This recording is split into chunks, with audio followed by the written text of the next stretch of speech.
Josh, do you think that the Erdogan government can be trustworthy? And how do you think about the 40 economic agreement that has been signed between UAE and Turkey and the big investment that PIF is implementing in many projects in Turkey? How do you see this new relation? And it's established in a very difficult situation in the Middle East.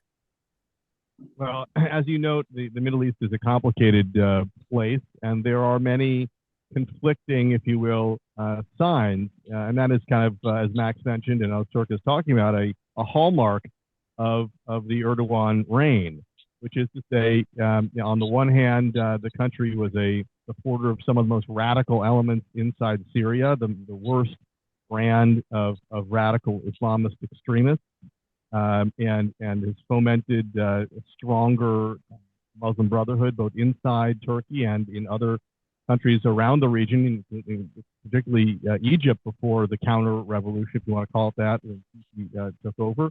And they've done that in cooperation with Qatar, who itself was deeply on the outs with many of the Gulf Arab states.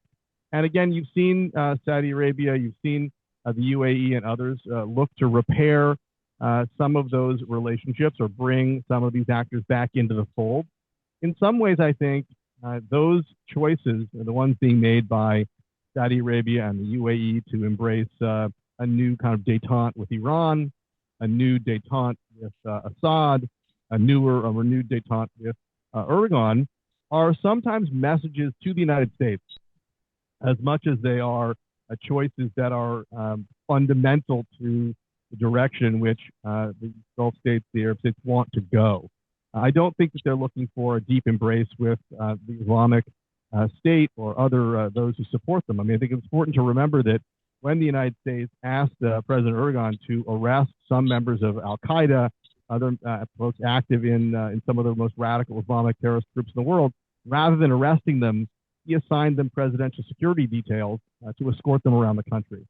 So when Ozturk and Max are talking about the concerns that they see, in the conduct of President Erdogan's presidential administrations over the past, those are things I think that raise concern here in the United States as well. And yet, I do think there is an effort to bridge some of those differences, an effort to kind of bring folks closer and try to kind of swing the pendulum back. And I think that's why you're seeing such a substantial investment by the PIF, why you're seeing sort of efforts by MBZ to sort of bring back some kind of dialogue and relationship with Turkey.